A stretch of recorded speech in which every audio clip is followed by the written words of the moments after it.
YouTube channel, Shoei here again, and today we're going to be doing a makeup and chit chat. Today I'm going to be talking to you guys about things that I learned during my 20s. In the process of me filming this video, I kind of lost count of my points, so somewhere in the middle of the video I'm just gonna lose count, but you know, keep up sis, keep up. But if you guys want to see how I achieved this look, just keep watching, and I will be posting below all the products that I used. I will not be mentioning them because of course I'm going to be talking to you guys, but I will be putting all the products in the description box below. So yeah, let's get to it. Okay guys, so let's go ahead and dive into the topic for our chit chat. And of course, like I said, you guys, I will be linking all the products that I'm going to be using on my face. Your girl is about to be 30, not next year, but the year after that. So I'm 28 years old, you guys. And you know, I was just sitting down, like really reflecting and really thinking about like just life and you know, my experiences and stuff. And I was just really thinking, you know, how about I reflect on the things that I've learned during my 20s and stuff, and maybe, you know, maybe you're about to hit your 20s and you're watching this video, or maybe you are already in your 30s, and you know, number one thing that I've definitely learned during my 20s is that changes. Number one, changes. There's always gonna be a lot of changes. I feel like I was talking to my sister probably like 2 weeks ago about this, and you know, she brought something to my attention that, you know, like I said, I've noticed these things, but it's like not things that, you know, we ever really talk about or anything. And she was just telling me, because my sister, you guys, she is the number one person that knows me the best. So she started telling me, you know, it's just so crazy because I feel like you've been through so many changes in your life and so many stages and stuff. And honestly, like, my teenage years were crazy itself, but I just feel like my 20s was the craziest. So definitely changes are gonna happen, and I feel like you should be very welcoming to those changes. I know some of them aren't going to make you feel comfortable, but most of the time changes are for your growth, solely for your growth. And I just feel like everybody should, you know, everybody should embrace it. Like, try to embrace the changes that are coming into your life too.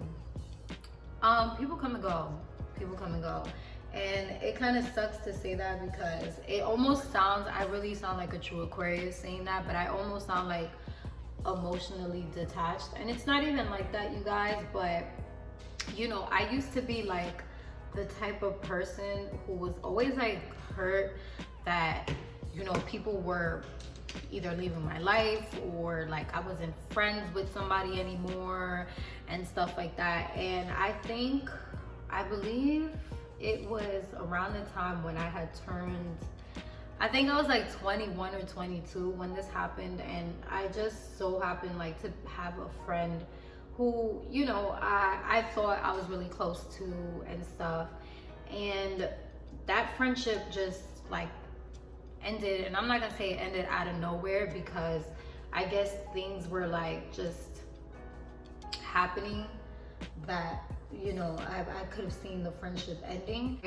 If you guys know me, it's always a judge-free zone being my friend. So whatever it is that you choose to do with yourself, yes, I'm going to give you advice, and I tend to be the motherly friend, but I'm not the type to cut somebody off because of the things you do. Now, I do feel like you will outgrow people, and I think that that's a major thing. I should have made that honestly like number 3, but I feel like that goes hand in hand with number 2. You're gonna outgrow people, and it is painful because some of these people that you're going to outgrow, they really are like people that mean a lot to you. You love them, obviously, but sometimes they may not be, they may not correlate with how you're living your life now, or they may be negative. So I don't think that just because somebody's not progressing in life, that should not be a reason why you should cut somebody off. And I'm just being honest with you guys. But some people just don't want to be helped. End of the day, I don't think that you should just blatantly cut somebody off just because they may not be on the same level as you. Some people, it takes them a little longer to get there, and some people, you know, they're just ahead of us naturally and stuff, and it just happens. Like it happens. So number 3 is like one of the biggest lessons as well for me, or something that I guess I have learned. And I think I learned that like once I moved to Texas. I mean, even before I was still practicing this, but once I moved to Texas, I really was like on this heavy, because I am just so big on protecting the person that I have built over my 20s. Really big on protecting my energy. And I think that this is something that you tend to kind of learn. Later on in your 20s, and I feel like it's like top 3 things that you do learn. That's why I made it number 3, because I just feel like a lot of people just accept anything into their life. And I'm here to tell you, like, sis, if you are at that level right now, start taking note of who you have around you, because honestly, who you have around you really impacts your progress in life a lot of times. And I know a lot of us like to say, oh, I'm independent, I'm this, I don't depend on anybody, and that's cool. But, you know, we have friends, we have family, and this does not mean go ahead and cut off your family too. But there are just people that just don't serve our greater selves a purpose. And I feel like protecting your energy is just really important. I had came out here, and the only person literally that I knew was my boyfriend. And so like I found myself at times like thinking to myself, well, and that, boom, right there, that's a major change. I moved from New York to Texas, and it wasn't easy, especially the first 2 years, but I have learned to embrace it, because I have learned to see what are the good things that came out of it. But anyways, you guys, I kind of like struggled, and I wouldn't really say fitting in, because I wasn't really, to be honest with you guys, I wasn't really trying to fit in. But because of the things that I do, like for example, you guys know I do makeup and stuff, which I'm doing it right now, but you guys know that I also professionally do makeup on other people. You know, I had to get myself associated with the people out here. I had to get associated with you know, who is, I guess, like, who is good to network with. I had to network with people, and it happens. I have absolutely no issues with networking with people, but I also found that it was just really hard for me to bond with people when it came to just being social overall, like just being like cool with people, because I would pick up like certain energies that I just wasn't into. Just because you are like that does not mean that you think you're better than anybody. It just means that those people are not serving who you are or who you're trying to become. So it's okay, sis, like, or bro, it doesn't matter. Like, you'll be fine, and so will those people that are not invited into your life. Number 4 to me is don't rush. Okay, so you guys know there's a saying that says time waits for no man, and that is true. That's true, but I feel like that's true to a certain extent. Like, I don't feel like that's, you know, in every aspect of your life. So when I say don't rush, I feel like your 20s is definitely like, you know, it's adulthood. So either like you're working, or you're in college, or you are in a trade school taking up a trade or whatever, and you're doing your thing. You know, you're building yourself up for success and building a foundation for whatever it is that you want in your future. Like, if you don't have kids yet, you're building up for those things and stuff like that. And so What I mean by don't rush, like don't beat yourself over the head. There are certain, I know that there are certain careers that I guess they have like a age limit or a cutoff limit, and that's cool. Like that, I understand that. But like rushing to get married, rushing to have kids because your biological clock is ticking, or because your family's pressuring you, like, oh hey, when are you gonna have kids? Like you're never, honestly, like you're really not gonna be happy if you let those pressures get to you. And the reason why I tell you not to rush is because there's so, oh my god guys, like there's like so many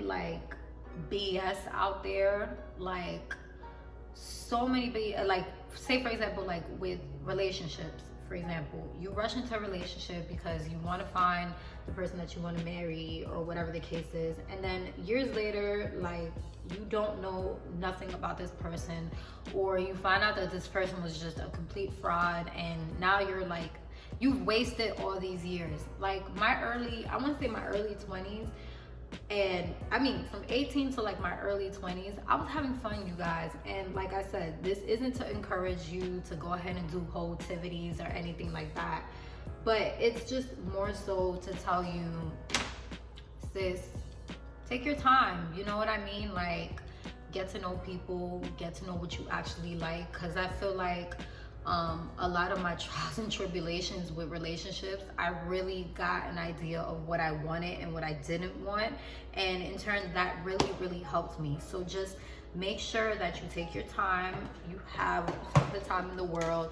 When it comes to having kids, I would tell you to wait with that too. Again, yes, I know, I'm fully aware that there is a biological clock ticking. I understand that. I get it, sis. I get it. Like, you know, some of us are endangered not to have kids and stuff because of our bodies, and that is completely understandable. That is your choice. You choose what you want to do with your body and stuff.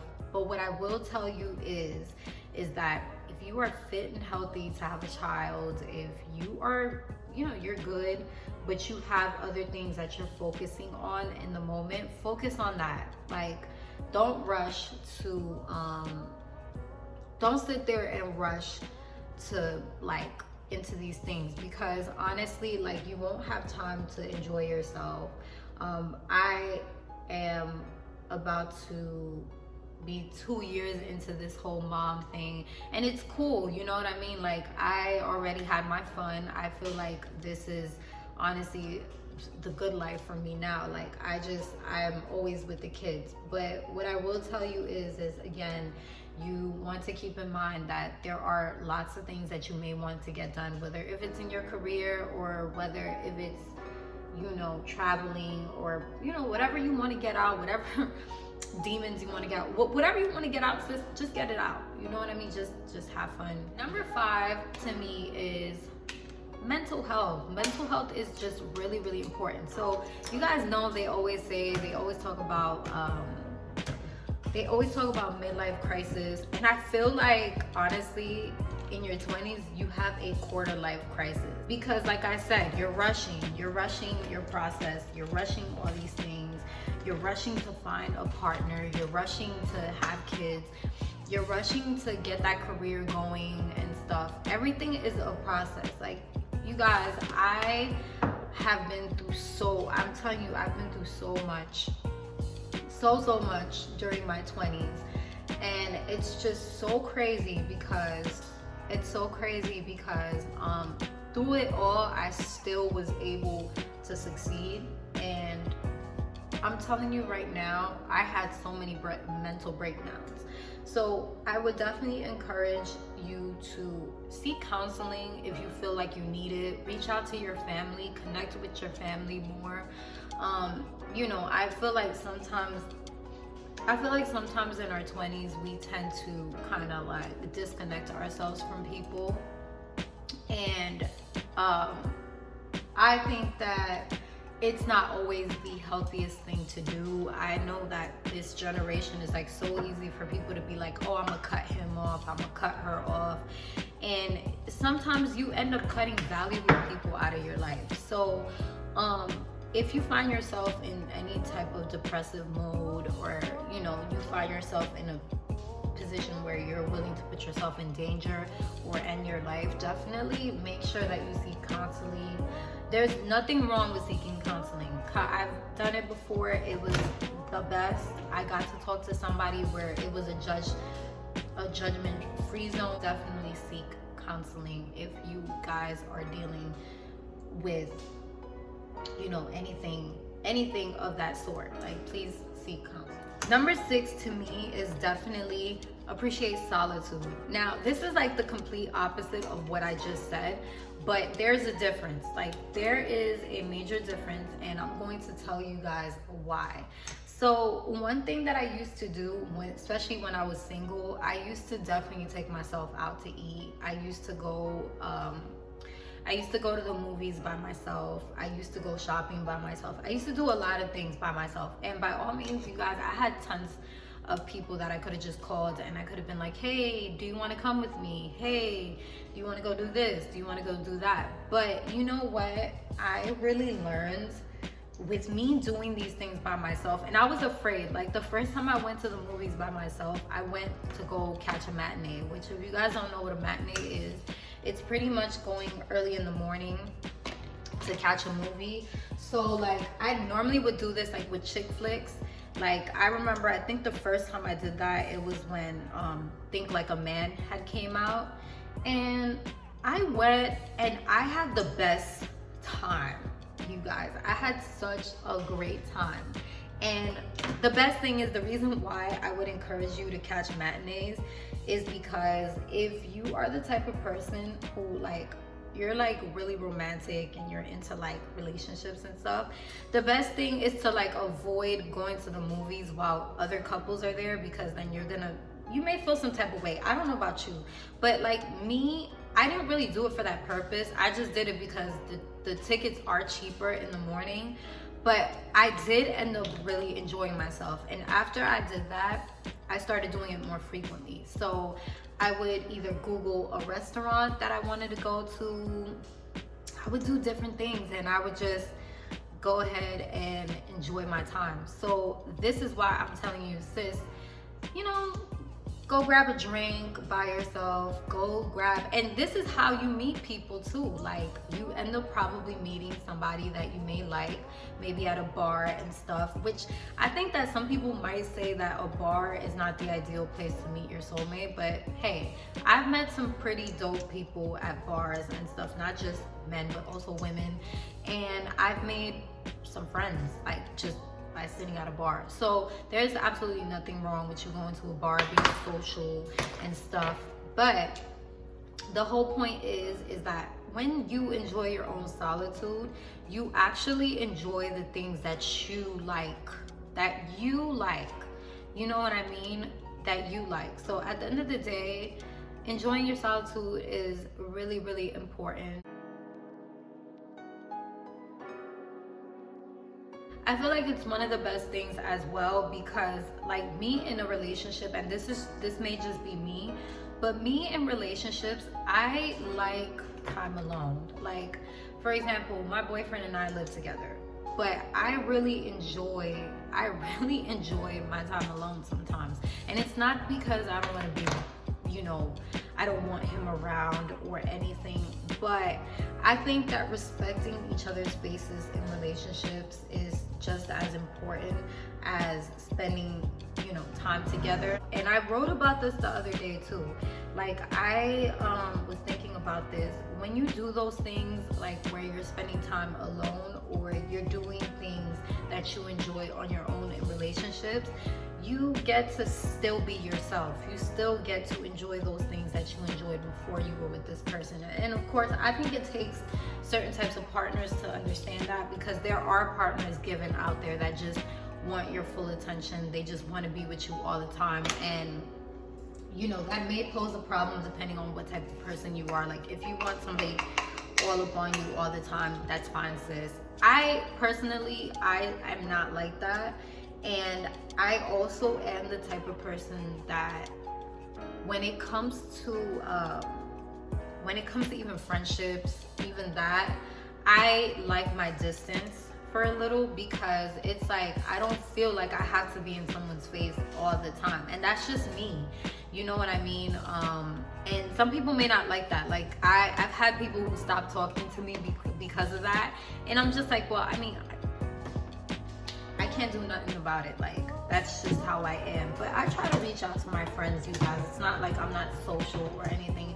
I just like spending time alone because I really get to enjoy what I like without anybody judging or without anybody saying, ew, you like that? Or, you know, like, people just like to come for you. And, sweetie, I'm not the one.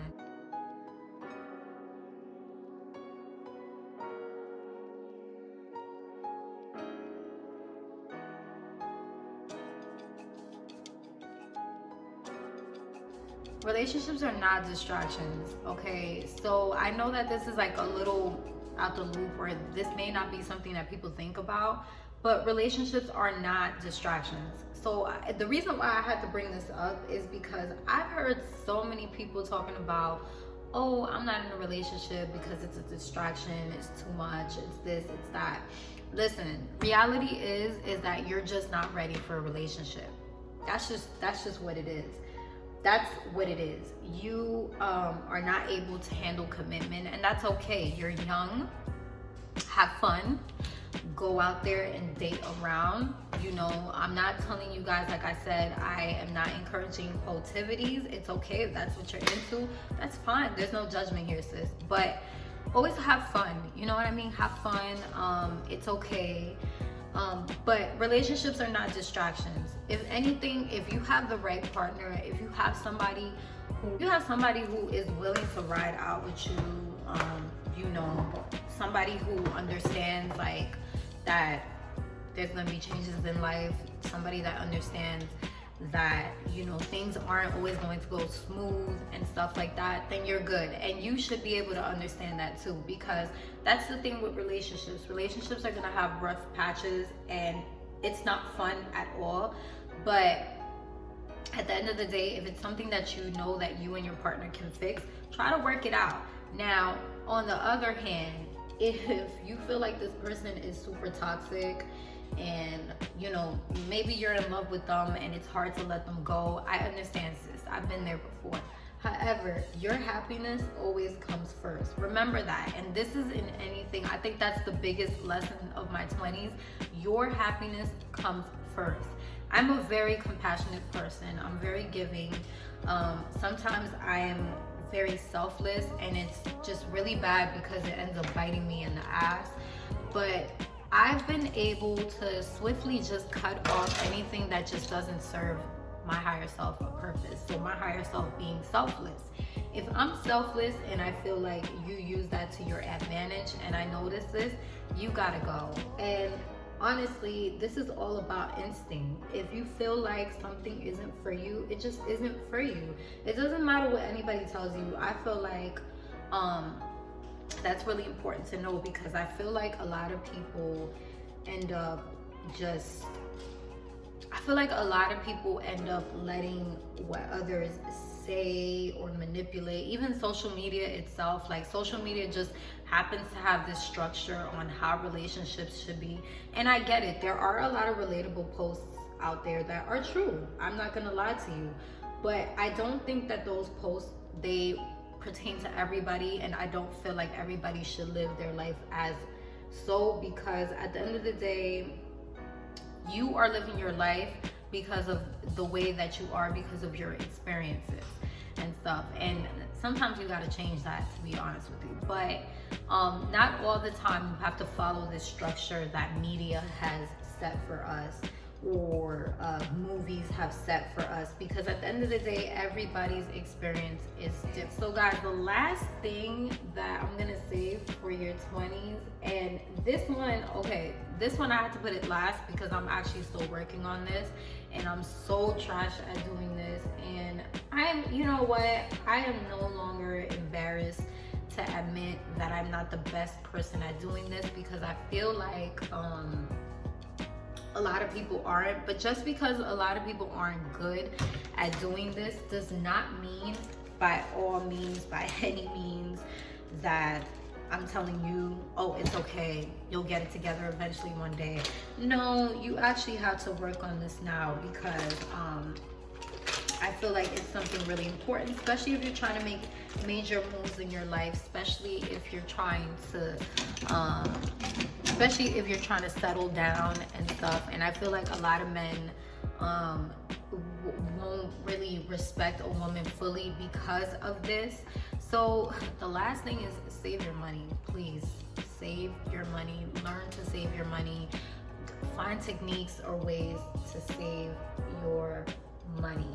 And the reason why I say this is because, again, there's things that happen, like you might end up, you know, getting pregnant, or you may have an emergency that you need to tend to. And honestly, like me moving out of my household, you know, moving out of Brooklyn, moving out of my parents' house, I virtually, if I'm gonna be transparent with you guys, I virtually moved out with nothing. Like, all I did was move out with my clothes, of course. I had a little bit of money, but I did not have anything saved. And I moved all the way to a different state. I didn't have anything saved. And I think that was one of the biggest mistakes I made. Not moving. The moving part isn't the mistake, but the saving part was the biggest mistake for me. Even after I had my daughter, even so, like, I still struggle with that. And that is something that I definitely encourage that you instill from, you know, your early 20s. If you are already in your mid 20s and you're still having issues with this, you know, start small. My boyfriend has always told me, you know, start by saving 10% of what you make. And I find that it is effective, because I'm really, like, once I know that I'm about to get money, which one thing when it comes to money, if it's not in your hand, don't count on it, because you may not get it, or you may not get the amount that you are depending on. So if it's not in your hand, don't depend on it. But my boyfriend has always told me he's really good at saving money. He's really good at spending his money. He's really good at monitoring his money. I, on the other hand, am very, very trash at it. And it is not at all a good attribute, in my opinion, because it's like, you know, at any given moment, anything can happen. And if something happens, I may not be in the best financial situation just because of that. But I will tell you, definitely make sure that you save your money. Make sure that you plan ahead when it comes to your money. Try to budget, try to do those things. And I know the reason why I don't feel like super duper, I'm not super hard on myself. I'm not gonna say I don't feel bad, because I do, but I'm not super hard on myself on that, and maybe I should be, because I feel like I'm not the only person that deals with this. But at the end of the day, the thing is, it's not about you not being the only person that deals with it. It's about you making a difference and you trying to change that. And that's just something that I'm slowly working on, because I see the negative effects of it. These are things that can also affect your relationship as well, because now your partner may feel like they cannot depend on you, especially if you have kids. They cannot depend on you if something goes bad. And honestly, I am a big advocate of, and this is just me, like I said, sis, everybody's different. I'm a huge advocate on helping out my partner, you know, if in whatever I can. I'm a huge advocate on helping my partner out. Some women just, you know, they want to live comfortable. They don't want to have to worry about bills or anything like that. But me personally, I just cannot see the person that I'm with struggling with multiple bills, or just like really going through it. I just can't see that, because when I lived with my parents and I didn't have to worry about the bills or anything like that, I was still upfront, you know, giving my parents money and stuff. And I've been working since I was 15. So I have never been stingy with my money, and I refuse to be that way with my partner. So I definitely would encourage that whatever it is that you make, like say if you make $100 or whatever, you know, save $10 out of that and, you know, put it in your savings. You'll start to see a difference. There'll be some money there just in case if you know, your kid gets sick and you need to get some medicine, or say like if, you know, you're low on groceries and you're low on money, at least you have something there. Or if there's like something that urgently, say if your car breaks down, you'll have some money in there to pay it off. I know that those are painful bills, but the money is there because you've been sitting there saving it, and now you are good. But always keep that cycle, keep adding money. Anytime that you make a little bit of money, take 10% off of it. It doesn't matter if it doesn't even matter if it's $1, like $1, $10, $5, it goes a long way. So, you know, I would definitely encourage that you try doing that. There's just so many other things that I've learned in my 20s, and I think that I'm going to do a lot of story times with you guys because I've had some outrageous experiences during my 20s, and I can honestly say that even though, you know, there are some changes still going on in my life, this is probably the most stable and calm that I've been living my life. Versus if you would have met me maybe 8 years ago or 7 years ago, I was completely a different person. And like I said, there's so many stages you have to embrace. That's why I said number one is embracing change. You have to embrace change into your life. It is a beautiful thing because that's how you grow, but you will get uncomfortable sometimes, and there is no growth if you don't feel uncomfortable at some point during that growth. So it's gonna happen. It's gonna happen, sis. And if it hasn't happened yet, it will hit you. But you know, just try to get through it. Like I said, there's so many things that you can do to try to get through it. Whether if it's counseling, whether if it's you talking to your family members, you just coming around them a lot more, or you just having a strong support system like your friends. And you just making sure that you protect your energy above it all, because girl, I will tell you right now, I have met some people that I'm just like, I will never ever, and I mean ever, come around them ever again. And it's just for the simple fact that, you know, people just tend to really like do you dirty. Like they just, I don't know. I don't really know what people be on nowadays. So, yeah, let me know what you guys think in the comments below. Let me know what you think about this look. I freestyled it. I decided to do something a little pink and stuff because I have pink on, and I normally do not match my makeup with my outfit, but I wanted to do something a little cute for you guys, a little simple and stuff. Like I said, I will be putting below all the products that I used on this tutorial. This one was super simple, but I'm gonna start to bring you guys some snatched looks, like my colorful, crazy looks, and I'm gonna have more chit chat with you guys on, you know, different things. I think that the next one that I want to do is going to be touching on relationships, so make sure that you guys tune in, because I got some tea for you guys. I've got some experience stories. I have some, you know, I have some stuff that I really want to share with you. So make sure that you do go ahead and subscribe. Make sure that you guys follow me on Instagram at p.louse. If you guys have any suggestions, any questions, any comments about what I spoke on today, let me know. I will see you guys soon. Thank you for watching. Bye.